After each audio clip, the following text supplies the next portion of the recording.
आज a day with real star रे आज आम गहन अच्छा जाजपुर जिलार जड़े एभली व्यक्तित्व जे कि सब साधारण जनता स्वर हमें तथा ओडिशार जनाशुना सूचना अधिकार कर्मी श्रीजुक्त सर्वेश्वर बेहुरा महोदय। तो सर प्रथमे आपण को आरजे 1 2 3 को स्वागत। आपण व्यस्तबहुल समय किसी समय देथिबारु तो निश्चित रूप से ओडिशा राजनीति में चर्चित अच्छा जो कार्यक्रम आप करुँच ये जो कार्यक्रम किभली भाव में सर्वेश्वर बेहुरा सूचना अधिकार कर्मी ता सहित राजनीति क्षेत्र में सक्रियता ये किभली भाव में आरंभ है देखो दीर्घ 2 दशंधि धरी आमर ये जययात्रा यात्रा जारी रही भर अनेक घात प्रतिघात मध्य आम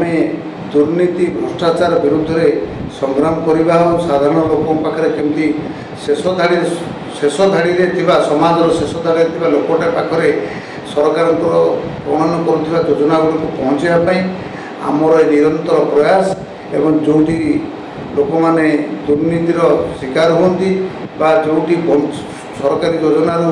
योग्य हिताधिकारी मैंने वंचित होती सरकारी योजना को जो मैंने लुट कर अधिकारी विरुद्ध में आम कार्यक्रम जारी रखी एवं आगामी दिन में कथा जारी रहा आपणकर ये जो सूचना अधिकार जो यात्रा आरंभ केवे करथिले आपण 2008 रे एक्चुअली आपण धर्मशाला निर्वाचन मंडल बिलोंग करछन्ती आपण प्रॉपर विलेज कोडी आमे सुंदरिया पंचायतर सारोई ग्राम मोर जन्म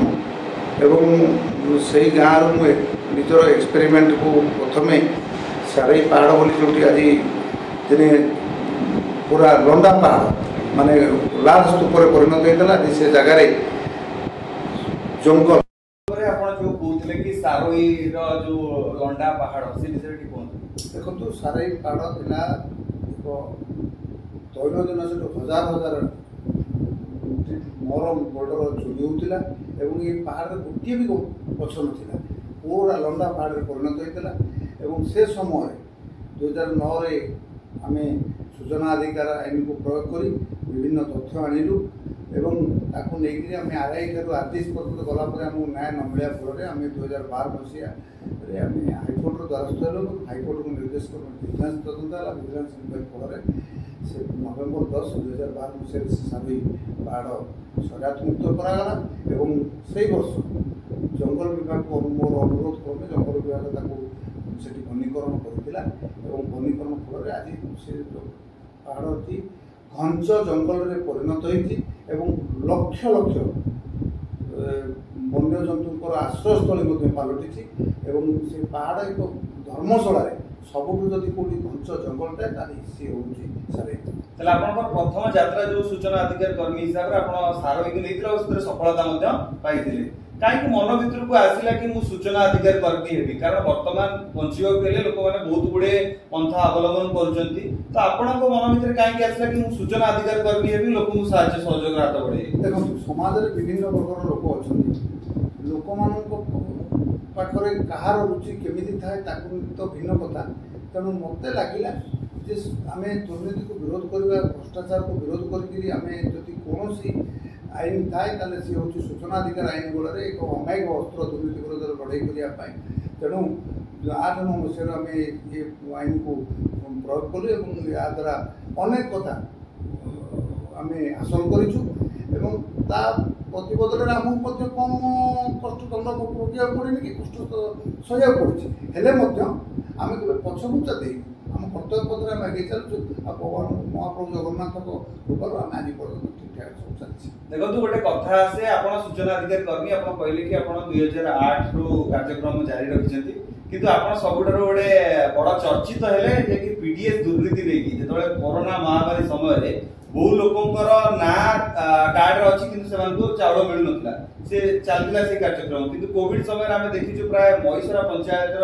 से जो कार्यक्रम प्रभाव पड़ा कि धर्मशाला निर्वाचन मंडल जन सूचना अधिकार कर्मी अच्छा से होती सर्वेश्वर बेहुरा से आपणकर जो कार्यक्रम पूरा स्प्रेड है तो से विषय कौन कहे देखो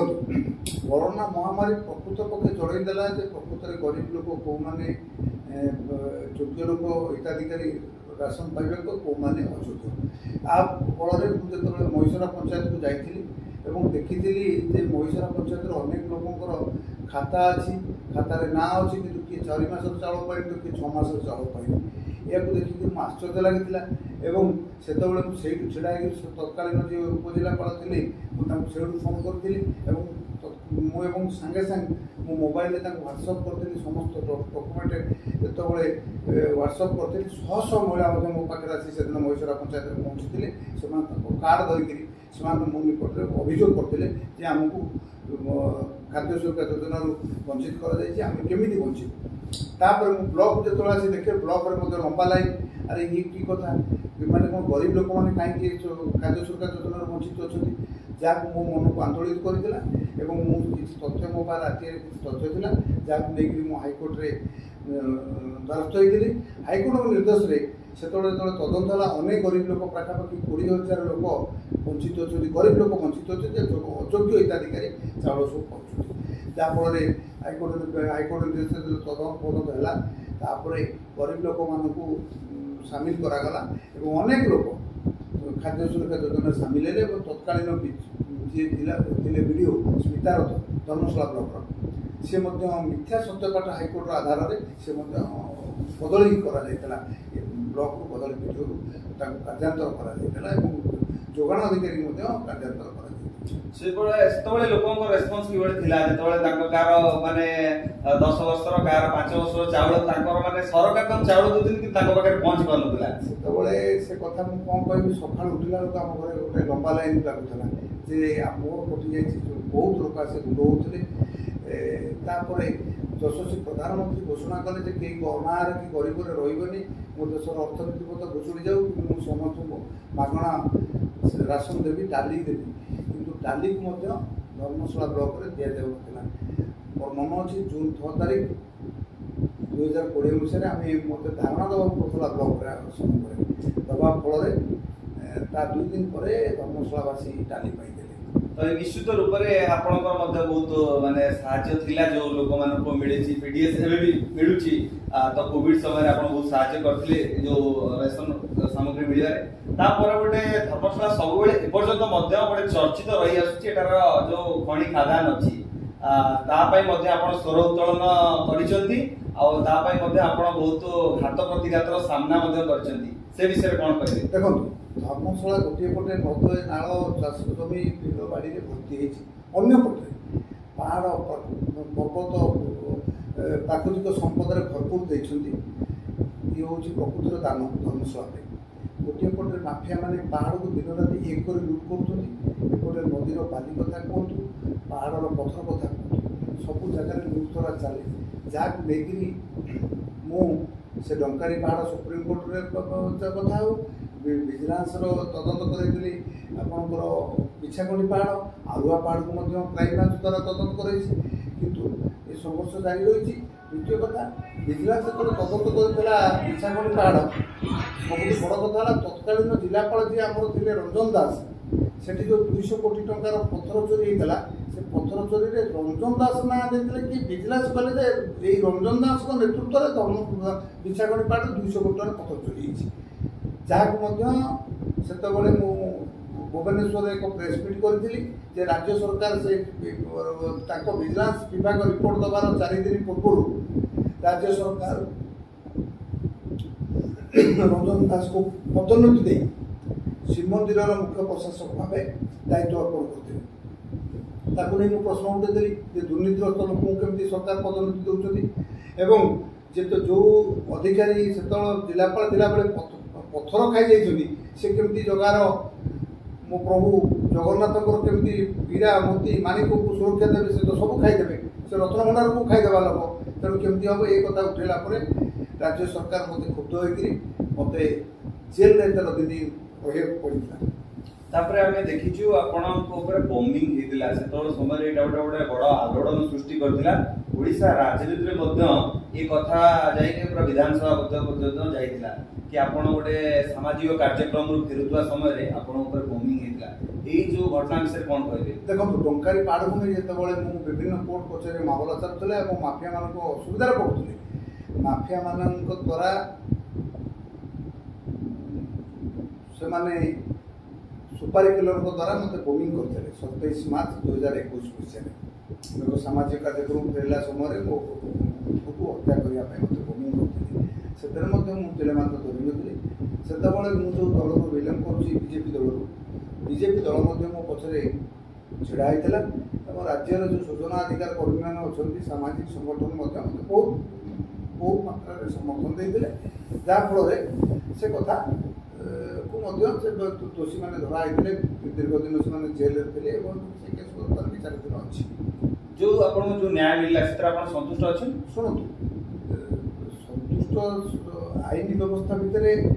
ଯାହା ହବ ସେ ନିଶ୍ଚିତ ଭାବେ ତାକୁ ଆମେ ନେଇକରି ଅସନ୍ତୁଷ୍ଟ ଥିଲେ ବି ଆଉ କ'ଣ କରିବା। ନ୍ୟାୟିକ ବ୍ୟବସ୍ଥା ଭାରତୀୟ ସମ୍ବିଧାନର ନ୍ୟାୟିକ ବ୍ୟବସ୍ଥା ଭିତରେ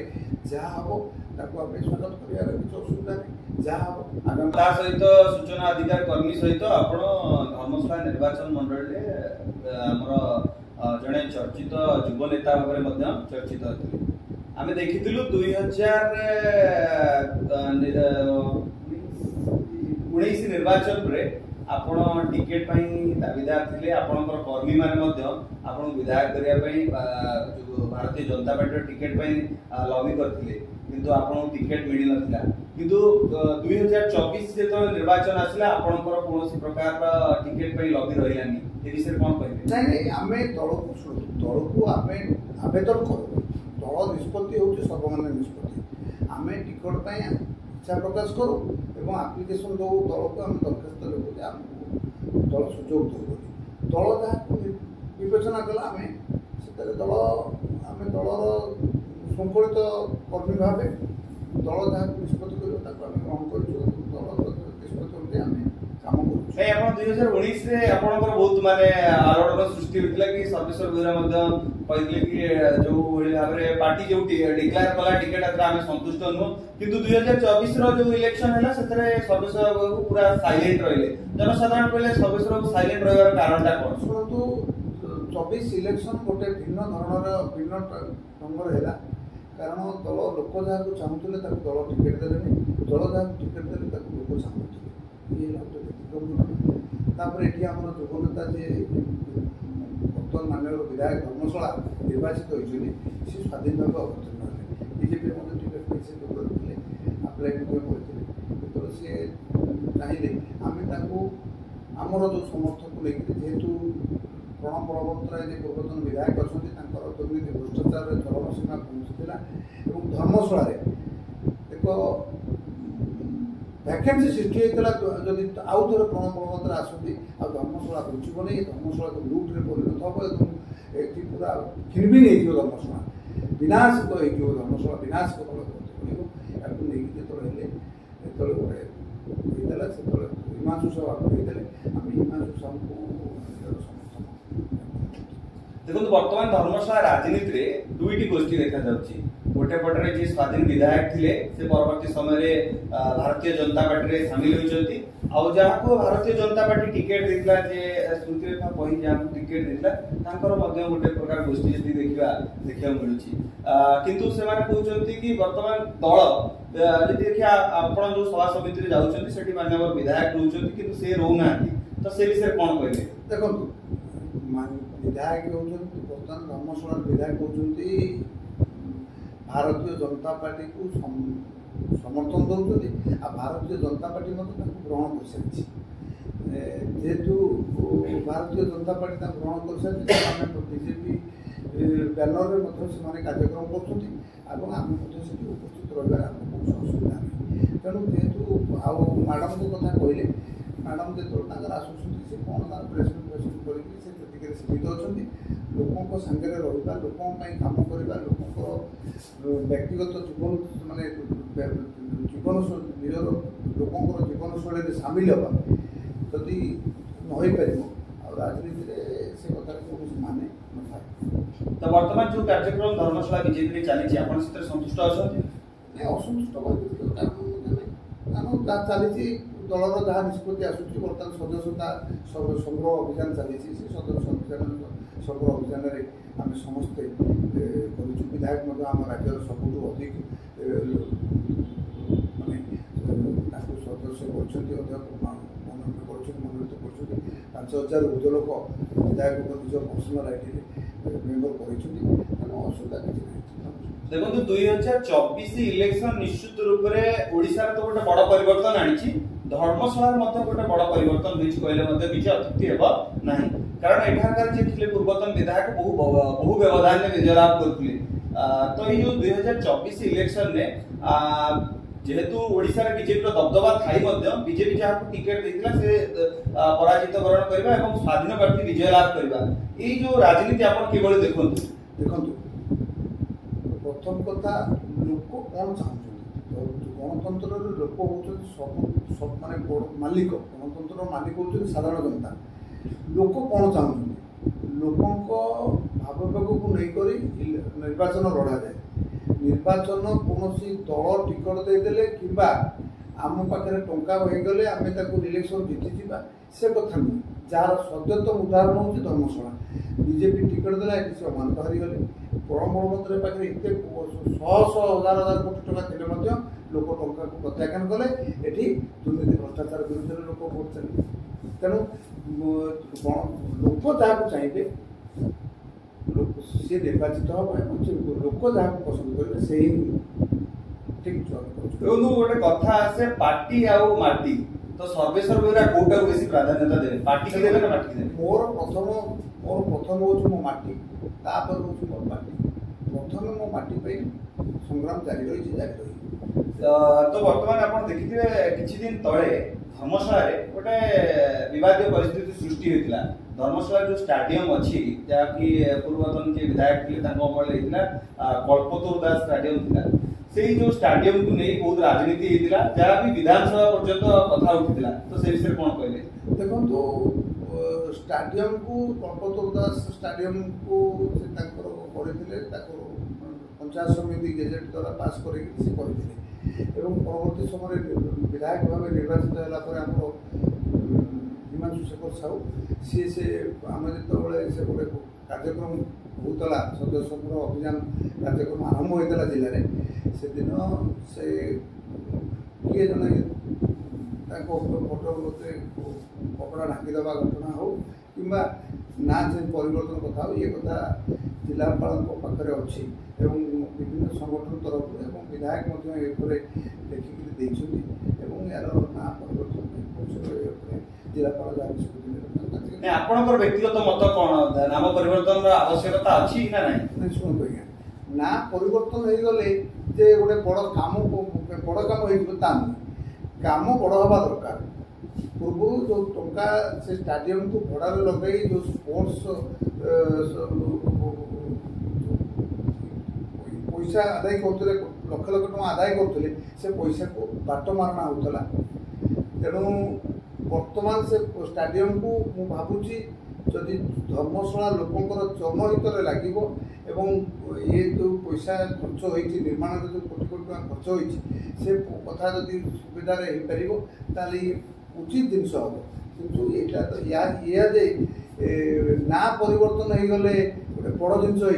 ता नुहे भ्रष्टाचार बंद हवा दरकार सी जो कथा करुले आम से कथा करवा नहीं ये कथा हूँ मोर व्यक्तिगत मत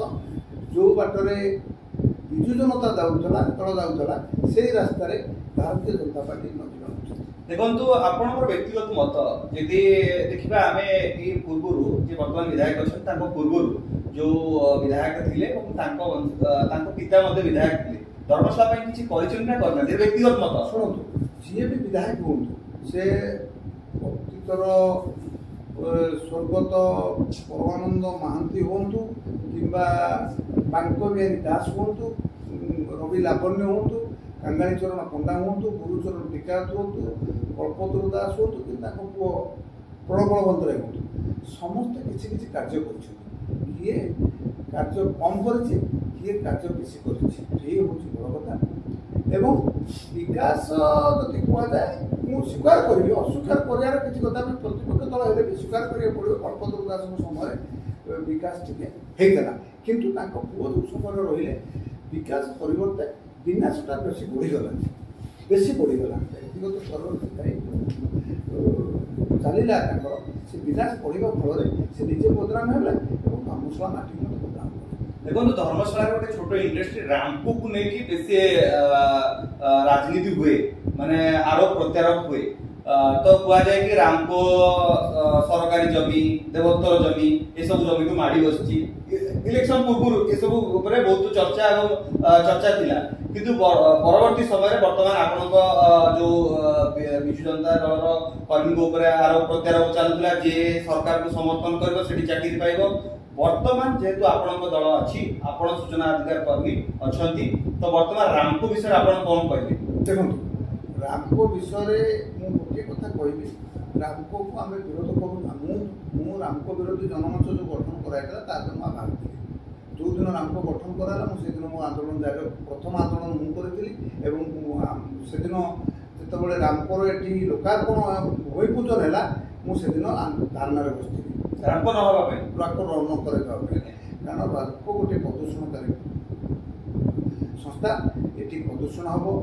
भूतल जल नष्ट हम ये या द्वारा लोक मान बहुत क्षति हम किसी लोकंर व्यक्तिगत फायदा हो पाए कि सामूहिक लोकंर बहुत क्षति हम कि जहाँ मुझे एक्सपेक्टेशन करी से कथा आज देखो मु आखिरे देखुची से अंचल आमर जो रामको चारिपटे जो गाँव गुड़ा अच्छा से श्रीपंतपुर कहतु चक्रधरसोल कहतु ब्रह्मपुर शासन कहतु रघुनाथपुर कहतु बाटीजंगा कहतु नागपुर कहतु एमानकर पीवा पानी बर्तमान अवस्था कौन किंतु से अंचल जो मैंने रहिले स्थानीय जनप्रतिनिधि मैंने से पंचायत पीआरआई मेम्बर मैंने से बर्तमान रामको सागर रामको दलाली करवा रामको सपोर्ट करवा निजर व्यक्तिगत स्वाधन साधारण लोक को भूली स्वार्थ को भूली आड़े गोटे गोटे बेसी निर्यातना पाँच ब्रह्मपुर शासन चक्रधरसोल श्रीमंतपुर गाँव में पाता बेले सरपंच रामको पाखे मुंड बिकी दलाली कर व्यस्त ये सब गोटे सुविधावादी राजनीति ए चले ना एगुड़ा सब साधारण लोक क्षमा देवे परवर्ती समय जदि आपण को कोनोसी पदाधिकारी होतु बा कोनोसी कर्मकर्ता सहयोग करती नै सर्वेश्वर भाई आमे आपण संगरे अछु रामको विरोधी मत पुणी थरे चालू आपण आगु आसीबे नै मु कोन आपन प्रथम कहि जे मु जने सूचना अधिकार मु जने भारतीय जनता पार्टी साधारण कार्यकर्ता हेले मध्य मु जने सूचना अधिकार करबी जेतबेले मो जो विवेक को मु लागिबो जे ये लोकक स्वार्थ रे जाउ नै ये लोकों विरोध में जाऊँगी तेणु आम बाध्य स्वर उत्तोलन कर किसी ना तो विरोध में जहाँ कहवा कथा कही रामको कौ मान नियुक्ति पाँच रामको कौ मान नियुक्ति पाँच स्थानीय अंचल केत लोक नियुक्ति पाई तेणु से क्या पाखक रामको फायदा कौ मान नौ साधारण लोक से जो गाँ गुड़िक ना कहली से गाँ गुड़िक प्रभावित अंचल किसी रामको जनहित कम करता पाखे शुद्ध पानीय जल पहुँचे दिंता आमर कौन कथा कहबार कथा ना से कथा भी बर्तमान तो आपन सरकार अच्छी ना हमको सरकार थे मु तो से कथा कहूँ सरकार थे भी कौन आम कौन कह रामको मुख्यमंत्री दफ्तर को जाए रामको विरोधी कहीं मुख्यमंत्री कहवा जनइबार खूब शीघ्र आम जावाई रखीचु अपॉइंटमेंट आम नौचु आम आसंता काली गतकाली मुझे मुख्यमंत्री पद अपॉइंटमेंट मांगी जे दिए आम आस कहूँ धर्मशालार विकास लोकों हित जहाँ आवश्यकता सरकार कर कौन दुधा देखो गोटे बड़ आलोड़न सृष्टि करते आप मत रखिले कि धर्मशाला गोटे हूँ पहाड़ पर्वत एरिया ये अंचल कोटी कोटी टंका राजस्व सरकार दफ्तर को आसा कथा कि आसी पार ना आप जो कहले कि पेनाल्टी लगी से कार्यक्रम चली तो वर्तमान स्थिति आगु दुर्नीति हम बोली लगुच ना ये दुर्नीति ब्रेक बर्तमान से समय गोटे फास्ट माइनिंग होता एवं विभिन्न जगार लुटतरा चली बर्तमान से सब स्विच हो जाए किसी जगह पहाड़ चली जो लीज एरिया अच्छी से अंचल चली जो लीज फिज ना से बर्बाद अच्छे आपने उपलब्धि करें किंतु जो पुराणा जो मैंने अच्छा जो ना केस फेस विभिन्न केस पत्र तो आम करूँ विभिन्न लोक कोर्ट कचेरी जाकि साधुआ को क्राइमब्रांच कथा हूँ विजिलेंस कथा मिछाखंड हूँ कि टंकारी कथा विभिन्न कथा तो आम केस फेस करूँ कोर्ट कचेरी जाकि विचार दिन अच्छी से सब कथा चली से आगू दिन में कौन व्यतिक्रम कथा बाहर गोटे कथा हूँ सर बर्तमान समस्त गोटे कथा कहते कि जहाँ ऊपर फाइन अच्छी से वर्तमान भारतीय जनता पार्टी को आसी प्रवेश करी और फाइन कटि जीव ये मध्य आम देखिलु विगत दिन मान सोशल मीडिया घूरी चलती साधारण जनता मन भी प्रश्न जहाँ ऊपर 200 कोटी 50 कोटी 100 कोटी होची से जाइके जे अच्छी सरकार दल अच्छी सेतरे जाइके आमे प्रवेश कले आमे सफा हे जी से विषय कोन कहबे केमिति सफा हे भारतीय जनता पार्टी कोन कोर्ट ऊपर उतरे समस्त कोर्ट विचार दिन भारतीय जनता पार्टी सरकार समय ओपीडीआर केस ताको ना रही तांकर संपत्ति अटैच करिया पई व्यवस्था करा जायछि हमर जे विधायक अछि हिमांशु दर्शक से मते तत्वावधान करते तत्वावधान करी ए सब घटना आगे नहीं तेणु कौन जगह अरुणाचल जड़े युव व्यवसायी ना बहु कोटी टंकार फाइन होता किंतु ना ऑफिशियली कहूँ से भारतीय जनता पार्टी में प्रवेश करछंती किए कोना तो जड़े व्यक्ति अच्छा ना कहले ताको ना कहले तो मु कहबी ताको ना जाउची जो कथा यदि सपोज इन केस जो मान को ना रे पेनाल्टी अछि से माने दल को आसीबे आपण माने जेहेतु ताको विरुद्ध रे स्वरोत्तोलन करछंती एवं फाइल करिसंती तो आपण माने समर्थन करिवे से आपण समय को अपेक्षा करंतु आपण समय को अपेक्षा करंतु आपण समय को अपेक्षा करंतु सर्वस्व विरोध कोन से अन्याय को केबे प्रश्रय देबे नाही एबे नुए आपण कोई समय को अपेक्षा करंतु तो ये तो आपनकर कार्यक्रम थिला व्यक्तिगत स्तर रे दिबा आपण कहले कि आपण सुंदरिया पंचायत रु बिलोंग करंती निर्वाचन समय रे आपणकर जे पुत्र जने थिले तांको आपण सरपंच प्रार्थी रूप रे सुंदरिया पंचायत रु बिलोंग करथिले केमति कोन मन आसिला कि सुनतु आम पंचायत रे 2017 मसिया रे आम पंचायत रे वोट हुए ना 40 वर्ष धरी से गोटे गोष्ठी अच्छे से जो जबरदखल कर 17 मसीह मोर सहधर्मी जी अच्छा समिति सभ्य भाव से छड़ा कर 2017 सी निर्वाचित होते भोट्रे निर्वाचित होते किंतु दुखर कथा आम आम बूथ भोट से निजे भोट दे पारे परिवार सहित कई भोट दे पारे कारण से जो गोष्ठी से बाढ़ी भोट एक भोट तेणु मु 2022 रे चिंता कली जे हूँ तो 21 मत बोमिंग करते मत हत्या करदे किंतु 2000 जदि मो न चाहबी एटी गणतंत्र प्रतिष्ठा हो पारिबो नै मो गाँव जदि गणतंत्र प्रतिष्ठा हो पारिबो नै कि ताले मु अन्य आड़े बुलिक कौन संगठन करी ये कथा को दृष्टि रखिक मु 2022 मसीह मो पुओ को सरपंच रूप छेड़ा करदेली एपर कि गाँव में कौन गोटे एजेंट भोट बूथ में बसे एजेंट रहा डरिले तेणु बाध्य आम मो पुओ मो स्त्री 3 जन एजेंट रही रहीकि भोट भोट लेकिन आस तेणु गणतंत्र प्रतिष्ठा कर गाँव यहाँ हूँ मोर विजय मु सरपंच मो पुओ हम मो पुओ जाए पंचायत कम कर से विश्वास मन देला मोर उच्चशिक्षित पुओ पिला से विभिन्न व्यवसाय अच्छी तेणु सी से कथा ना मु गणतंत्र प्रतिष्ठा करने मोर जो लक्ष्य था मो लक्ष्य को साधित आप पंचायत एमती दबदबा था कि कौन माने कैंडिडेट ना ना अनकनसिस्ट आप देखुना 7 देखु 12 देखु अनकनसिस्ट होता राजनीति मैदान ना राजनीति मैदान में मुझे कहली तू कैंडिडेट हो से कैंडिडेट नॉमिनेशन करूँ गला बूथ एजेंट पाइलु लोक कहले भोट आम देव कि आम एजेंट रही क्या रक्त किए देव भोट खंडे लोक देपारे रक्त किए देपारे बाध्य आम नॉमिनेशन करजे माँ पुओ बाप आम 3 जन एजेंट रही भोटे भोट आम भोट कर सब गाड़ी में भोट है माने एमती कि राज्य पंचायत राज निर्वाचन कमिशन कथा कहतु कि राज्य हाईकोर्ट माने ओडिशा हाईकोर्ट ऑर्डर देता जे भोट हवा दरकार पूरा सीसीटीवी रहा पुलिस प्रोटेक्शन रे पूरा भोट है वो आपनकर अमंग होई नथली कि बाबा मो राजनीति मु जा मो जा को से करू जे परवर्ती समय जेहेतु आपण पुओ सेतोळे राजनीति चर्चित थिले परवर्ती समय वर्तमान जदि राजनीति की ताको इनवाइट करा जाए कौन पद पदवी रखा जाए सर्वेश्वर बाबू समर्थन करेंगे ना राजनीति नहीं से कैसे राजनीति ये सब व्यक्तिगत हिसाब से परिवार समर्थन मिले राजनीति को आपण तो देखो आम देखिथिलु विवादीय क्षेत्र में जो आपण ऊपर बॉम्बिंग होइतिला आपण जे धर्मपत्नी मध्य मीडिया सामने आसिकी ताकर बहुबार मंतव्य देइथिले तो से समर्थन करथिले माने आफ्टर बॉम्बिंग करे नै हमरा देखो ଯେତେବେଳେ ସମସ୍ତେ ଇଏ ମଣ୍ଡଳ ଦେହ ଧରି ସମସ୍ତ ଦିନ ମାନେ ନିଶ୍ଚିତ ଯେତେବେଳେ ସମସ୍ତ ଦିନେ ଆସିଛୁ ସମସ୍ତ ଦିନେ ଯିବୁ କିଏ କେଉଁ ବାଟରେ କାମ କରୁଛୁ। ତେଣୁ ମୁଁ ଯେଉଁ ବାଟରେ କାମ କରୁଛି ମୋ ପରିବାର ଯଦି ସମର୍ଥନ ନଥାନ୍ତା ମୁଁ ତାହେଲେ ଦୀର୍ଘ ବର୍ଷ ଧରି ଏ କାର୍ଯ୍ୟରେ ମନୋନିବେଶ କରିପାରି ନଥାନ୍ତି। ତେଣୁ ମୋ ପରିବାର ମଧ୍ୟ ମୁଁ ଭାବୁଛି ମୋ ଯେତିକି ମୁଁ ଭାବୁଛି ମୋ ପରିବାର ମୋ ପିଲାମାନେ ମଧ୍ୟ ସେମାନେ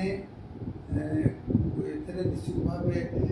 ତାଙ୍କର ମଧ୍ୟ ଆଗ୍ରହ ଅଛି। ମୁଁ ଏ କାମ କରିଛି ଆଉ କେହି ଯଦି ମୁଁ କରିବି ଏ କାମ ଶେଷ ପର୍ଯ୍ୟନ୍ତ ଏଇ କାମ କରିବି। ଦେଖନ୍ତୁ ଆପଣ ସୂଚନା ଅଧିକାରୀ କର୍ମୀ ଭାବରେ ବହୁତ ସକ୍ରିୟ ଅଛନ୍ତି, ଓଡ଼ିଶା ରାଜନୀତିରେ ମଧ୍ୟ ସକ୍ରିୟ ଅଛନ୍ତି, କିନ୍ତୁ ଧର୍ମଶାଳା ପାଇଁ ଆପଣଙ୍କର ଭିଜନ କ'ଣ ଥିଲା ବା ଏବେ ବି କ'ଣ ଅଛି? ମୁଁ କହିବି ଗୋଟେ କଥା ନିଶ୍ଚିତ। ଧର୍ମଶାଳାରେ ବିଗତ ସରକାରରେ ଲୋକଙ୍କୁ ପାଣି ମିଳୁନଥିଲା।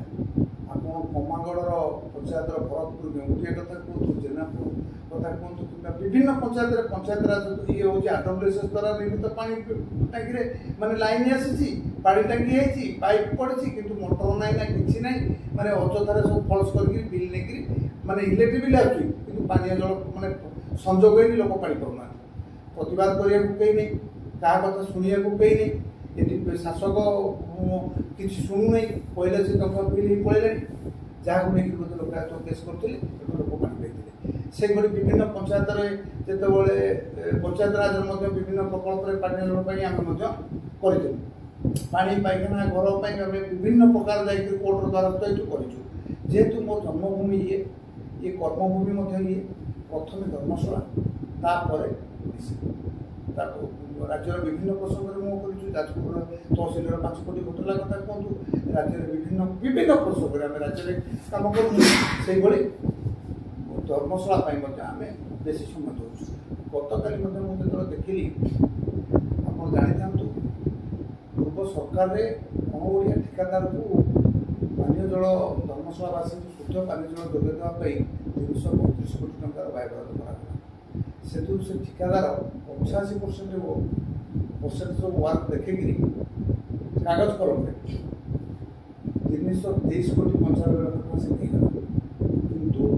ମୁଁ ଆଜି ଲିଖିତ ଭାବେ କହିବି, ଦୃଢ଼ତାର ସହକାରେ କହିବି, ଲୋକ ଧର୍ମଶାଳାବାସୀର ପାଣି ପାଇବେନି, କାରଣ ଉକ୍ତ କମ୍ପାନୀ ଛାଡ଼ି ପଡ଼ିଲେନି। ଗତକାଲି ଏ ପ୍ରସଙ୍ଗରେ ମାନ୍ୟବର ହାଇକୋର୍ଟଙ୍କ ପାଖକୁ ଦ୍ୱାରସ୍ଥ ହେବା ପାଇଁ ନିଷ୍ପତ୍ତି ନେଲା ପରେ ଯାଇକିରି ମୋ ଆଡ଼ଭୋକେଟର ଜରିଆରେ ମୁଁ ତାକୁ ବ୍ୟବସ୍ଥା କରିକି ଆସିଛି। କାରଣ ମୁଁ ଜାଣିଛି ଯଦି ଧର୍ମଶାଳାରେ ମୁଁ ପାନୀୟ ଜଳ କଥା ନ କହିବି ତାହେଲେ ଆଉ କେହି କହିପାରିବେନି କି ସେତିକି ବ୍ୟବସ୍ଥା ତା ପାଖରେ ନାହିଁ କିମ୍ବା ସେତିକି ତଥ୍ୟ ମଧ୍ୟ କିଏ ଆଣିନାହାନ୍ତି। କାରଣ ଏଥିରେ ଅନେକ ପଇସା ଖର୍ଚ୍ଚ ହେବାର ହେବ, ପ୍ଲସ୍ ପରିଶ୍ରମ ହେବ, ରିକ୍ସ ମଧ୍ୟ ଅଛି। ସେତିକି କଥା କୌଣସି ଲୋକ କରିବେନି। ଚାହିଁଲେ କରି ସମସ୍ତେ କରିପାରିବେ, କରିବେନି କେହି, କିନ୍ତୁ ଆନ୍ତରିକତା ରହିବ ନାହିଁ। ଆନ୍ତରିକତା କେତେ ରହିବା ଦରକାର। ତେଣୁ ଏ ଦୀର୍ଘ ବର୍ଷର ଯେଉଁ କଥା ଅଛି, ସେଥିପାଇଁ ମୁଁ ରାଜ୍ୟ ମନ୍ତ୍ରୀଙ୍କୁ ମଧ୍ୟ ଆମେ ଚିଠି ଲେଖିଛୁ। ସବୁ କଥା ହେଲା ପରେ ମୁଁ ଦେଖିଲି କୌଣସି ଜାଗାରେ କିଛି କଥା ହାଇକୋର୍ଟଙ୍କ ଦ୍ୱାରସ୍ଥ ପାଇଁ ଆପଣ ଧର୍ମଶାଳା ପାଇଁ ଜଳ ପାଇଁ ଆପଣ ହାଇକୋର୍ଟର ଦ୍ୱାରସ୍ଥ ହେବେ। ଗତକାଲି ଚାଲୁ ମୁଁ ନିଷ୍ପତ୍ତି ନେଇକରି ଅଲରେଡ଼ି ତା କାମ ସାରିସାରିଛି। ଦେଖନ୍ତୁ ଆପଣଙ୍କର ମଧ୍ୟ ବହୁତ ଦବଦବା ଅଛି, ଧର୍ମଶାଳାରେ ଅଛି, ଆପଣଙ୍କ ମଧ୍ୟ କର୍ମୀମାନେ ମଧ୍ୟ ଅଛନ୍ତି। କେବେ ଆପଣଙ୍କ ଯେଉଁ କର୍ମୀମାନେ ଅଛନ୍ତି କହିନାହାନ୍ତି କି ଆପଣ ରାଜନୀତିରେ ସକ୍ରିୟ ରହିବା ପାଇଁ କି ଆପଣ ପଦପଦବୀର ଆଶା ରଖନ୍ତୁ, ଆମେ ଆପଣଙ୍କ ସାଙ୍ଗରେ ଅଛୁ, ଏମିତି କେବେ ଆପଣଙ୍କ ପ୍ରତି ହେବି? ଶୁଣନ୍ତୁ, ମୁଁ ପଦପଦବୀ ପଛରେ ନଥାଏ, ପଦପଦବୀ ମୋ ପଛରେ ରହିବ। କାରଣ ଯିଏ କାମ ନ ଶିଖିଥିବ ସେ ପଦପଦବୀରେ ରହିକରି ନିଜର ପରିଚୟ କରିବ। ଆପଣ କେବେ ମୋ ପାଖକୁ ଆସିଛନ୍ତି? ଧର୍ମଶାଳା ମୁଁ ଏକା ଅଛି, ପରିବାର ଲୋକ ଆଉ କେହି ନାହାନ୍ତି। ତେଣୁ ଯାହା ପାଖରେ ପ୍ରତିଭା ଥିବ ତା ଆଗରେ ପଦବୀ ତୁଚ୍ଛ। ତେଣୁ ଆମେ କେଉଁଥିରେ କାମ କଲେ ପ୍ରତିଭା ସୃଷ୍ଟି ହେବ ସେ କଥାକୁ ମୁଁ ଜାଣିଛି। ଆପଣଙ୍କୁ ଲୋକ କେଉଁଠି କ'ଣ କଲେ ଲୋକଙ୍କ ପାଖରେ ସିଲେକ୍ସନ ପରେ ସର୍ବେଶ୍ୱର ବାବୁଙ୍କର କ'ଣ ଭିଜନ ଅଛି ଧର୍ମଶାଳା ପାଇଁ, କ'ଣ ସ୍ୱପ୍ନ ଦେଖିଛନ୍ତି? ଏହି ସବୁ କ୍ଷେତ୍ରରେ ଧର୍ମଶାଳା ଯଦି ଅଗ୍ରଣୀ ଭୂମିକା ନିଏ ତାହେଲେ ମୋର ଗୋଟେ ସୁନା ଧର୍ମଶାଳା ହେଇପାରିବ। ଦେଖନ୍ତୁ, ଧର୍ମଶାଳା ଗୋଟେ ସ୍ୱଚ୍ଛ ଧର୍ମଶାଳା, କ୍ଲିନ୍ ଧର୍ମଶାଳା ଗଠନ କରିବା ପାଇଁ ମୋର ପରିକଳ୍ପନା ଯେଉଁ ଅଛି ମଧ୍ୟ ଆମେ ଚେଷ୍ଟା କରିବୁ। ମୋର ପ୍ରଥମ କଥା ହେଉଛି ଧର୍ମଶାଳା ସାଧାରଣ ଜନତା କେମିତି ପାନୀୟ ଜଳରୁ ବଞ୍ଚିତ ନ ହୁଅନ୍ତୁ। ଆଗେ ପାନୀୟ ଜଳ ପାଇଁ ଆମେ ବ୍ୟବସ୍ଥା କରିବା। ତାପରେ ପ୍ରଧାନମନ୍ତ୍ରୀ ଯଶସ୍ୱୀ ପ୍ରଧାନମନ୍ତ୍ରୀଙ୍କର ଯେମିତି ରହିଛି ଖାଦ୍ୟ ସୁରକ୍ଷା ଯୋଜନାରେ ସବୁ ଗରିବ ହିତାଧିକାରୀମାନଙ୍କର ଜଣେ ବଞ୍ଚିତ ନ ହଉ, ମାନେ ଅଯୋଗ୍ୟ ହିତାଧିକାରୀ ତ 5 ଜଣ ଚଳିଯାଆନ୍ତୁ, କିନ୍ତୁ ଜଣେ ଯୋଗ୍ୟ ହିତାଧିକାରୀ ବଞ୍ଚିତ ନ ହଉ, ଏ କଥାକୁ ସମାଜର ଶେଷ ଧାଡ଼ିରେ ଥିବା ଲୋକଟା ପାଖରେ କେମିତି ସରକାର ଯୋଜନା ପହଞ୍ଚି ପାରିବ, ଆୟୁଷ୍ମାନ ଭାରତର ଯେମିତି ସମସ୍ତେ ଉପକୃତ ହେଇପାରିବେ, ତେଣୁ ରାସ୍ତାଘାଟର କେମିତି ଉନ୍ନତି ହେଇପାରିବ ସେ କଥାକୁ ରହିଛି। ଆଗାମୀ ଦିନରେ ସରକାର ତ ଜମା 4 ମାସ ହେଇଛି, ଆଗାମୀ ଦିନରେ ଏସବୁ କଥାକୁ ନେଇକି ଆଗକୁ ଧର୍ମଶାଳା ବିଜେପି ବର୍ତ୍ତମାନ କେତେ ସୁଦୃଢ ଅଛି? ନାଇଁ ବିଜେପି ସୁଦୃଢ଼ ନଥିଲେ କେମିତି ହେଲା? କାରଣ ବିଜେପି ସୁଦୃଢ କେମିତି ହେବ? ଧର୍ମଶାଳା ତ ସ୍ୱାଧୀନ ବିଧାୟକ ଜିତିଲେ। ଆଜ୍ଞା ଦେଖନ୍ତୁ, ଧର୍ମଶାଳାର ସ୍ୱାଧୀନ ବିଧାୟକ ବର୍ତ୍ତମାନ କ'ଣ ସେ ବିଜେପିରେ ଅଛନ୍ତି ନା ଆଉ ବିଜେପି ପରବର୍ତ୍ତୀ ସମୟରେ ଆସିବେ ନା? ପରବର୍ତ୍ତୀ ସମୟରେ ଆସନ୍ତୁ। କାରଣ ଦେଖନ୍ତୁ, ମୁଁ କହିଲି ପରା, ଲୋକ ଯାହାକୁ ଚାହିଁଲେ ଲୋକ ତାକୁ, ଗଣତନ୍ତ୍ର ଲୋକ ହେଉଛନ୍ତି ସବୁଠୁ ବଳବାନ, ଲୋକମତ ସବୁଠୁ ସୁଦୃଢ଼। ତେଣୁ ଲୋକମତ ରହିଲା ଯେ ଆମେ ଏଠି ପ୍ରଣବ ବଳବନ୍ତରାୟକୁ ବିଦା କରିବୁ। ତେଣୁ ବିଜେପି ଏଠି ଯାହାକୁ ଟିକେଟ୍ ଦେଲା ତାକୁ ଲୋକ ଚାହୁଁନଥିଲେ। ସେ ଦୃଷ୍ଟିକୋଣରୁ ଏଠି ଯିଏ ବିଧାୟକ ବର୍ତ୍ତମାନ ହେଇଛନ୍ତି ହିମାଂଶୁଙ୍କର ସାହୁ ଯେତେବେଳେ ସେ ଛିଡ଼ା ହେଲେ, ତାକୁ ସମସ୍ତେ ଦଳମତ ନିର୍ବିଶେଷରେ ସମସ୍ତେ ସାଧାରଣ ଜନତା ତାଙ୍କୁ ସମର୍ଥନ କଲେ, ଯାହାଫଳରେ ସେ ବହୁ ଭୋଟରେ ବିଜୟ ହେଲେ। ଏବଂ ସେ ଯେତେ ପ୍ରକାର ଷଡ଼ଯନ୍ତ୍ର କରାଯାଇଥିଲା ସବୁ ପ୍ରତିଘାତକୁ ଆଗେଇ ଘାତ ପ୍ରତିଘାତକୁ ମାତ ଦେଇକି ସେ ବିଜୟ ଲାଭ। ଗୋଟେ ସାଧାରଣ ଜନତା ମଧ୍ୟରେ ଗୋଟେ ବର୍ତ୍ତମାନ ମନରେ ଗୋଟେ ମାନେ ଗୋଟେ ପ୍ରଶ୍ନ ଆସୁଛି କି ଆମେ ଇଲେକ୍ସନ ସମୟରେ ରକ୍ତ ଦେଲୁ, ସବୁ ଦେଲୁ, କିନ୍ତୁ ବର୍ତ୍ତମାନ ବିପକ୍ଷ ଦଳରେ ଯୋଉମାନେ ନେତା ବାହୁବଳୀ ନେତା ଥିଲେ ସେମାନେ ବର୍ତ୍ତମାନ ପୁଣି କ୍ରିୟାଶୀଳ ହୋଇ ଦଳ ପରିବର୍ତ୍ତନ କରି ସେ ପରବର୍ତ୍ତୀ ଦଳରେ ସକ୍ରିୟ ହେଉଛନ୍ତି। ସେ ବିଷୟରେ କ'ଣ ଆପଣଙ୍କ ମତ ରହିବ? ଆପଣ ଗୋଟେ ଭଲ ପ୍ରଶ୍ନଟେ ପଚାରିଲେ। ମୁଁ କଥା ହେଉଛି, ମୁଁ ଗତ 2 ଦିନ ତଳେ ଗୋଟେ ସାକ୍ଷାତକାର କହିଥିଲି, ମୋତେ ଯିଏ ବୋମିଂ କରିଥିଲା ରବି ଦାସ, ମୋତେ ଯିଏ ହତ୍ୟା କରିବା ପାଇଁ 27 ମାର୍ଚ୍ଚ 2021ରେ ବୋମିଂ କରିବା ପାଇଁ ଯେ ଆସିଥିଲା, ସିଏ ବର୍ତ୍ତମାନ ବିଜେପିରେ ବର୍ତ୍ତମାନ ଆଗରେ। ମାନେ କ'ଣ, ସେ ରାତିରେ କାଳେ ଉତ୍ତରୀୟ ବେକରେ ଭିଡ଼ିକିରି ଶୋଉଛି, କାଳେ ବେକରୁ ଖସିଯିବ କିରି, ତାକୁ ମାନେ ରାତିରେ ଭିଡ଼ିକିରି ବେକରେ ଶୋଉଛି। ମୁଣ୍ଡରେ ଟୋପି ମଧ୍ୟ ଗାଁ ଲାଇନରେ ବୁଲିଲା ବେଳେ ମୁଣ୍ଡରେ ମଧ୍ୟ ଟୋପି ଲଗାଉଛି। କିନ୍ତୁ ବିଜେପି ଲୋକ ଯିଏ, ସେ ବିଜେପିରେ ରହିଛନ୍ତି, ବିଜେପି କାର୍ଯ୍ୟକର୍ତ୍ତା, ସିଏ କାମ କରିବେ। ଭୋକ ଉପାସରେ ପଡ଼ି ଯେଉଁମାନେ ଦଳ ପାଇଁ କାମ କରିଛନ୍ତି ସେମାନେ ଦଳରେ ରହିବେ, ଦଳର ସବୁଛନ୍ତି ସେମାନେ ଆସେଟ୍ ହେବେ। ଗୋଟେ ଦେଖନ୍ତୁ, ଧର୍ମ ବର୍ତ୍ତମାନ ସାରା ରାଜ୍ୟରେ କ'ଣ ହେଇଛି, ବିଜୁ ଜନତା ଦଳ ଗୋଟେ ଅସ୍ତଗାମୀ ସୂର୍ଯ୍ୟ ଏବଂ କଂଗ୍ରେସର କୌଣସି ସମ୍ଭାବନା ମଧ୍ୟ ନିକଟ 10 ବର୍ଷ ଭିତରେ ଦେଖାଯାଉନି। ସେ ଦୃଷ୍ଟିକୋଣରୁ ଲୋକ ବର୍ତ୍ତମାନ ଦେଖୁଛନ୍ତି ଶାସକ ଯେଉଁମାନେ ଶାସକ ଦଳରେ ଥିଲେ ସେମାନେ ପାଣି ବିନା ମାଛ ଯାଏ, କ୍ଷମତା ବିନା ସେମାନେ ସେଇଆ ଲୁଟ୍ ତରାଜ କରିବା ପାଇଁ ସେମାନଙ୍କର ଯେଉଁ କଳାଧନ୍ଦାକୁ କେମିତି ସୁରୁଖୁରୁରେ ହେଇପାରିବ ସେଥିପାଇଁ ସେମାନେ ସର୍ବେଶ୍ୱର ବାବୁ ଏଥିପାଇଁ ପୁରୋତ୍ତୋଳନ କରିବେ, ନିଶ୍ଚିତ କରିବେ। ଏ କଥାକୁ ମୁଁ ଆପଣଙ୍କ ସହିତ ଦୃଢ଼ତାରେ କହୁଛି। ମୁଁ ସାଧାରଣ ଲୋକଙ୍କର ସ୍ୱର ହେଇକି ଭାରତୀୟ ଜନତା ପାର୍ଟିର ସାଧାରଣ କାର୍ଯ୍ୟକର୍ତ୍ତାଙ୍କର ସ୍ୱର ହେଇକି ନିଶ୍ଚୟ ଛିଡ଼ା ହେବି। ଏଥିପ୍ରତି ଯଦି ଘାତ ପ୍ରତିଘାତ ହେଲା ତାହେଲେ କ'ଣ? ମୁଁ ଜୀବନରେ ଘାତ ପ୍ରତିଘାତ ଦେଇକି ମୁଁ ବାଟ ଗତି କରିଛି। ଜୀବନରେ ଅନେକ କଥା କରିଛି, ଅନେକ କଥା କରିବାକୁ ମଧ୍ୟ ସ୍ୱପ୍ନ ଦେଖିଛି। ସେ ମୋର ବୟସ ଏବଂ ମୋ ଶରୀର ଏ ଦୁଇଟାକୁ ମୋତେ ସାଥ ଦେଲେ ଆହୁରି ଅନେକ କଥା ମଧ୍ୟ କରିହେବ। କିନ୍ତୁ ମନେ ରଖିଥାନ୍ତୁ, ଗୋଟେ କଥା ଆପଣ ଜାଣି ରଖିଥାନ୍ତୁ, ମୁଁ ଆପଣଙ୍କୁ କହି ରଖେ ଯେ ସର୍ବେଶ୍ୱର ବଉରା ଗତକାଲି ଯାହା ଥିଲା ଆଜି ସେଇଆ ଅଛି। ଆମେ ନିଶ୍ଚିତ ଭାବେ ଦୁର୍ନୀତିକୁ, ଭ୍ରଷ୍ଟାଚାରକୁ ବିରୋଧ କରିବା, ଇଏ ହେଉଛି ଆମର ମୂଳମନ୍ତ୍ର। ଆମେ କୌଣସି ଦିନ ଆମ ମୁଖ୍ୟମନ୍ତ୍ରୀ, ଆମର ପ୍ରଧାନମନ୍ତ୍ରୀ, ଆମର ରାଜ୍ୟ ନେତୃତ୍ୱ ଯାହା ନିର୍ଦ୍ଦେଶ ଦେଇଛନ୍ତି ତାକୁ ଆମେ କାର୍ଯ୍ୟକାରୀ କରିବା। କୁହାଯାଉଛି ଦୁଇ ପ୍ରତିପକ୍ଷ ବର୍ତ୍ତମାନ ତାଙ୍କର ଆରୋପ ପ୍ରତ୍ୟାରୋପ ଚାଲିଛି ଧର୍ମଶାଳା ଅଶାନ୍ତି। ତ ଆପଣ କ'ଣ କହିବେ? ଧର୍ମଶାଳା ବର୍ତ୍ତମାନ ସତରେ ଅଶାନ୍ତି ନା ଶାନ୍ତ ପରିବେଶ ଅଛି? ଦୀର୍ଘ 30 ବର୍ଷ ପରେ ଯେତେବେଳେ କ୍ଷମତା ପରିବର୍ତ୍ତନ ହେଇଛି, ଯଦି 5 ବର୍ଷ ଥର ହେଇଥାନ୍ତା ତାହେଲେ ଏଭଳି କଥା ହେଇନଥାନ୍ତା। ଦୀର୍ଘ 30 ବର୍ଷ ପରେ ଯେତେବେଳେ କ୍ଷମତାଟା ପରିବର୍ତ୍ତନ ହେଇଛି, ଏ କଥାଟା ସ୍ୱାଭାବିକ କୋଉଠି କ'ଣ ହେଉଛି। କିନ୍ତୁ ଆପଣ ମାନୁଛନ୍ତି ଧର୍ମଶାଳା ଅଛି? ନାଇଁ, ଏଇଟା ଶୁଣନ୍ତୁ ଆଜ୍ଞା, 30 ବର୍ଷ ପରେ ହେଇଛି ବା, 30 ବର୍ଷ ପରେ ଯେତେବେଳେ ହେଇଛି ଉତ୍ସାହ ରହିବ। କିନ୍ତୁ ଇଏ ମାନେ ଧୀରେ ଧୀରେ ସବୁ କଥା ହେଇଗଲେ, ଶାନ୍ତ ହେଇଗଲେ, ଆଉ ତ କିଛି ନାହିଁ। ଏବେ ଆଉ କୋଉଠି କିଛି ନାହିଁ। ଧର୍ମଶାଳା ନିର୍ବାଚନ ମଣ୍ଡଳୀ ଆପଣ ଦେଖିଥିବେ ବହୁତ ପ୍ରକାର ସବୁବେଳେ ଧର୍ମଶାଳା ଓଡ଼ିଶା ରାଜନୀତିରେ ଚର୍ଚ୍ଚିତ ହୋଇ ରହିଯାଇଛି। ଏଇ କିଛି ଦିନ ତଳେ ଆପଣ ଦେଖିଥିବେ ଗୋଟେ ବ୍ଲକ ଘେରାଉ ହୋଇଥିଲା, जे कि हमर पूर्वतन विधायक जे थिले से ब्लॉक घेराव करथिले बहु निर्वाचन मंडल विधायक माने आसीथिले तो या को आपण को दृष्टि देखिबे देखो गणतंत्र समस्त अधिकार अच्छे आंदोलन करवा स्वर उत्तोलन करवा समस्त से अधिकार अच्छे तेणु प्रतिपक्ष दल से स्वर को उठेबे आम जहाँ कहूँ खराब लगे से सी जहाँ कहते आम विरोध करूँ आमको खराब लगुला तेणु आम जहाँ कहूँ खराब लगुच सी करेंगे कर्तव्य सी करेंगे आम कर्तव्य आम करूँ किंतु सी जोटा कहीदे से ठीक कथा कहीदे कि आम जोटा कहीदे ठीक कथा कहीदे ता कथा नुह से कथा नुहे जहाँ लोक बाछे जहाँ लोक निष्पत्ति देवे से कथा हूँ कथा तेणु जो 5 जन विधायक आसते जो मैंने विधायक मैंने आस गणतंत्र तार अधिकार अच्छे से कथा से कुआଯାଉଛି ବର୍ତ୍ତମାନ ଯେ ରାମକୁ ଗୋଟେ ବର୍ତ୍ତମାନ ଚର୍ଚ୍ଚିତ ହେଇ ଅଛି ରାମଙ୍କର ଯୋଉମାନେ ଚାକିରି କରିଛନ୍ତି ବା କିଛି କରିଛନ୍ତି ସେମାନେ ଯଦି କୋଣ ଯୋଉ ଦଳ ସରକାରର କ୍ଷମତା ରହିବ ଯଦି କ୍ଷମତାସୀନ ଲୋକଙ୍କ ସହିତ ସଂସ୍ପର୍ଶରେ ନ ରହିବା ତାଙ୍କ ବିରୋଧରେ ବିଷୋଦ୍ଗାର କରାଯିବ ତାହେଲେ ତାଙ୍କୁ ସେଠାରୁ କାର୍ଯ୍ୟରୁ ନିଲମ୍ବିତ କରାଯିବ ନାଇଁ ମୋ ମତରେ ତ ସେମିତି କିଛି କଥା ନାହିଁ ହେଇନି ଏ କଥାରେ ମୁଁ ଯାହା ନଜର କରୁଛି ସେମିତି କିଛି କଥା ହେଇନି ରାମପୁରରେ ଯୋଉମାନେ ଚାକିରି କରୁଛନ୍ତି ରାମପୁର ତାଙ୍କର ଇଏ ଗୋଟେ ତାଙ୍କର ଅଲ୍ ଓଭର୍ ଇଣ୍ଡିଆରେ ଅନେକ ଜାଗାରେ ବ୍ରାଞ୍ଚ ରହିଛି ଫ୍ୟାକ୍ଟ୍ରି ଅଛି ଏବଂ ତାଙ୍କର କାରଖାନା ଅଛି ସେ ମଧ୍ୟ ଏଠୁ ନେଇକି ତାକୁ ଟ୍ରାନ୍ସଫର କରିଦିଅନ୍ତି ଏସବୁ ତାଙ୍କର ନିୟମିତ ପ୍ରୋସେସ୍ ଏ କଥାରେ କୌଣସି କିଛି ନାଇଁ ଗୋଟେ ପ୍ରଶ୍ନ ଆସୁଛି କି ନାଇଁ ଆପଣ ସାଲିସ କଲେ ହିଁ ଦଳ କ୍ଷମତା ପରିବର୍ତ୍ତନ ହେଲା ସବୁ କଥା ସତ୍ତା ପରିବର୍ତ୍ତନ ହେଲା କ୍ଷମତା ରହିବା ଲୋକଙ୍କୁ ସାଲିସ କରିବା ଠିକ ଆଉ କ୍ଷମତାରେ ଯୋଉମାନେ ରହୁଛନ୍ତି ସେମାନେ ଲୋକଙ୍କୁ